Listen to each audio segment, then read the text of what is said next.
Video का start करते हैं शाहीन शाह अफरीदी से डायरेक्ट बात करके। जिगर लंबू आ जाओ इधर। देख गुरु, बहुत पते की बात बताने लगा हूँ रोज़े की हालत में। मतलब फेंकी फेंकी नहीं मारूंगा, तुझे डायरेक्ट बात बता रहा हूँ। उस्ताद, छोटे वाला सूटकेस, अटैची केस, बक्सा, जो भी नाम दे ले सर, उसमें अपने कपड़े पैक कर ले। लिटरली बता रहा हूँ, कपड़े पैक कर ले। बिजनेस क्लास से कब इकोनॉमी क्लास, उसमें तुम आओगे तुम्हें पता भी नहीं चलने लगा। हाँ, ये तुम्हारी कप्तानी से ही रिलेटेड बात हो रही है, तो इससे पहले कि तुम ठुन ठुन करो कि बताया नहीं, सानू तो पता ही नहीं लगा, ये कौन सी, ये क्या बात हुई, हमें पहले को थोड़ा सा बता तो देते। बाबर के साथ भी यही हुआ था। तो ये पाकिस्तान क्रिकेट है, यहाँ पे कोई पता नहीं चलता। हवाएं जो हैं ना, हवाएं, विंड्स, वो आपके नाम के अगेंस्ट चलना शुरू हो गई हैं। तो इससे पहले कि अचानक से आपके नीचे से खड़क करके दर्री या कालीन खींच लिया जाए और आप जो है पहले ही इंजर्ड हैं और आप जिसे कहते हैं पुट्ठे होकर आकर नीचे गिरें, तो बेहतर यही है कि पहले से ही ना मेंटली आप तैयारी पकड़ लें। उसकी रीज़न मैं आपको बता देता हूँ। मीडिया, सोशल मीडिया, इसके ऊपर ना एक हवा बननी शुरू हो गई है कि you are not a good captain. बिल्कुल उसी तरीके से जिस तरीके से बाबर आजम के खिलाफ हवा बननी शुरू हुई थी। अब इसमें मोहम्मद हफीज़ ने बेसिकली पिक कर लिया है मोहम्मद रिजवान को ओवर बाबर आजम। इसी तरह बात होती है भाई, इसी तरह एक्स क्रिकेटर्स बात करते हैं।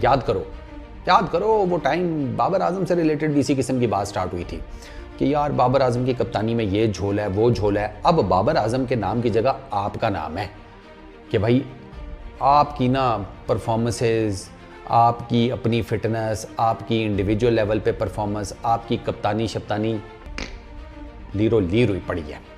तो इससे पहले कि बिल्कुल ही मक्कू ठप्पा जाए, आपको पता होना चाहिए कि आपने क्या करना है।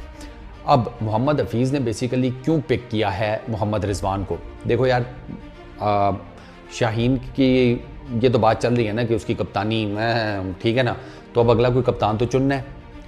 और उसमें जो हफीज़ साहब हैं उन्होंने पिक किया रिजवान को, और रिजवान को उन्होंने जो पिक किया है उसकी मैं आपको ना मोटी मोटी रीजनिंग बता देता हूँ। पहले रिजवान की सुन लो। मुल्तान सुल्तान, क्योंकि ये पीएसएल की बेस के ऊपर सारा डाटा है। हफीज़ ने भी पीएसएल से रिलेटेड ही बात की है, इंटरनेशनल लेवल के ऊपर तो रिजवान ने की नहीं हुई, तो उसको क्या आप उसका डाटा निकालेंगे या एनालाइज करेंगे। हम सिर्फ पीएसएल की बेस के ऊपर बात करते हैं क्योंकि हफीज़ ने इस बारे में बात की है। 2021 में कप्तान बनते हैं मोहम्मद रिजवान मुल्तान सुल्तान के, और पहले ही साल में वो चैंपियनशिप जितवा देते हैं, पीएसएल का टाइटल। 2022 और 23 में वो अपनी टीम को फाइनल्स में लेकर आते हैं। तो पिछले 3 सीजन से मुल्तान सुल्तान फाइनल खेल रहा है पीएसएल का, चौथी मरतबा भी खेलने लगा है। मुल्तान सुल्तान फाइनल में बैठा हुआ है under the captaincy of Mohammad Rizwan. तो 4 सालों से मोहम्मद रिजवान और उनकी टीम मुल्तान सुल्तान पीएसएल का फाइनल खेल रहे हैं। बहुत बड़ा प्लस है, और एक दफ़ा जीते भी हुए हैं। और जो इस पर्टिकुलर टाइम में उनकी हालत, जो टीम के हिसाब किताब है ना, जो परफॉर्मेंसेज हैं, जो उनका स्ट्रक्चर बना हुआ है, there is every possible chance कि वो दूसरी मरतबा पीएसएल का टाइटल जीत जाएँ। There is every possible chance. अच्छा, रिजवान की विन परसेंटेज पीएसएल के अंदर 68 है, ऑलमोस्ट 70%। ठीक है, मुल्तान सुल्तान के लिए सबसे ज़्यादा रन्स भी इन्हीं के हैं, 2000 प्लस मौजूदा एडिशन को डालकर। ठीक है, अच्छा, इस पीएसएल में 2024 के एडिशन में 381 उनके रन्स हैं, 34 की बैटिंग एवरेज है, 124 का स्ट्राइक रेट है, 4 50s हैं। बहुत एक्स्ट्राऑर्डिनरी बैटिंग परफॉर्मेंस नहीं है रिजवान की, लेकिन भाई साहब टीम को बेहतरीन लेकर चल रहा है, फाइनल में बैठा हुआ है। ये है मोहम्मद रिजवान का कच्चा छटा। बाबर भी आते हैं। 2023 में बाबर आजम ने, यानी कि पिछले साल पेशावर ज़ल्मी की उन्होंने कप्तानी संभाली, और पिछले साल वो प्लेऑफ में 3rd नंबर के ऊपर आए थे। ठीक हो गया। इस साल वो अब देखते हैं कि प्लेऑफ में मतलब फाइनल के लिए क्वालिफाई करते हैं नहीं करते। आज उनका मैच है इस्लामाबाद यूनाइटेड से, जीत जाते हैं तो फाइनलिस्ट हैं, हार जाते हैं तो फिर इस साल भी 3rd नंबर के ऊपर ही प्लेऑफ में आएंगे। अच्छा, विन परसेंटेज बाबर आजम की 52% है पेशावर ज़ल्मी के लिए। Second highest number of runs इन्होंने पेशावर ज़ल्मी के लिए बनाए हुए हैं, 1500 प्लस रन्स मौजूदा एडिशन को मिलाकर।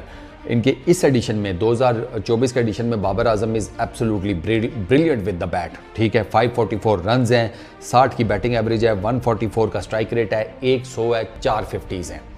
अब ओवरऑल अगर कप्तानी के हिसाब से देखा जाए सिर्फ पीएसएल की बेस के ऊपर, तो नो डाउट मोहम्मद रिजवान आपको बहुत ज़्यादा स्ट्रॉन्ग नज़र आते हैं as compare to Shaheen and Shahid Afridi और आपको मैं ये भी बता दूं कि ज़्यादातर लोग मोहम्मद रिजवान को ही सेकंड कर रहे हैं कि अगर आपने कप्तान चेंज करना है T20 इंटरनेशनल्स का तो फिर आपके पास जो बेस्ट ऑप्शन है वो मोहम्मद रिजवान की है।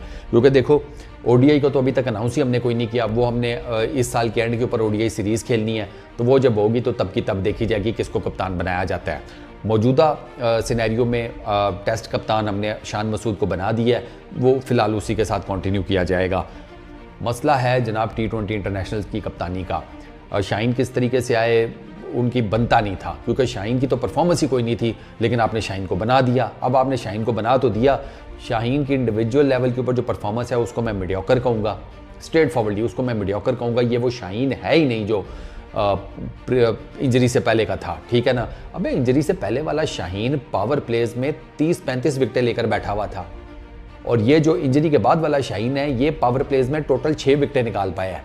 यार ह्यूज डिफरेंस है भाई, ह्यूज डिफरेंस। नहीं जिसे कहते हैं उससे आंखें साइड पे की जा सकती। इसने 190 प्लस ओवर्स किए हुए हैं इंजरी से पहले, और आफ्टर इंजरी इसके मेरे ख्याल है कुछ हाफ दी ओवर्स हैं, half the number of overs हैं, 70-80 60-70-80 ओवर्स। तो भैया चीज़ें नज़र आती हैं। खैर, तो अब मोहम्मद रिजवान अगर वो PSL का टाइटल जितवा देते हैं मुल्तान सुल्तान्स को, जिसके मैं आपको बता रहा हूँ बहुत स्ट्रॉन्ग चांसेस हैं, तो भैया फिर अगर शाहीन को फारग करते हैं तो फिर मोहम्मद रिजवान ही आपके कैप्टन है। बाबर आजम को तो मैं कहूँगा गुरु ये हमारे हाथ देख कप्तानी ना लें, बस तू भाई अपने नॉर्मल जिस तरह खेल रहना एज ए प्लेयर बस चुप करके खेलता रह, रन्स कर, पाकिस्तान टीम को तेरे रन्स की ज़रूरत होती है। तूने अपना स्ट्राइक रेट भी बेहतर कर लिया, मॉडिफिकेशन भी कर ली T20 इंटरनेशनल के हिसाब से या T20 फॉर्मेट के हिसाब से, सर आप you are good to go. But as a normal player Rizwan के साथ मशवरा कर लिया, ये वो कर लिया, बस कप्तानी ना ले। कप्तानी मेरा ख्याल है कि अगर रिजवान का नाम आ रहा है तो ठीक है, लेट इट बी। दो कि मैं अपनी बात पे कायम हूँ, अभी भी लिटरली मैं अभी तक अपनी बात पे कायम हूँ कि वर्ल्ड T20 तक शाहीन से कप्तानी नहीं लेनी चाहिए, करने दें उसे। वर्ल्ड T20 के बाद अगर आपने चेंजेस करनी है तो कर लीजिएगा, अभी कोई फ़ायदा नहीं। बस इस वीडियो में इतना ही, अपना बहुत ख्याल रखिएगा, नेक्स्ट वीडियो में मुलाकात होगी। Peace out.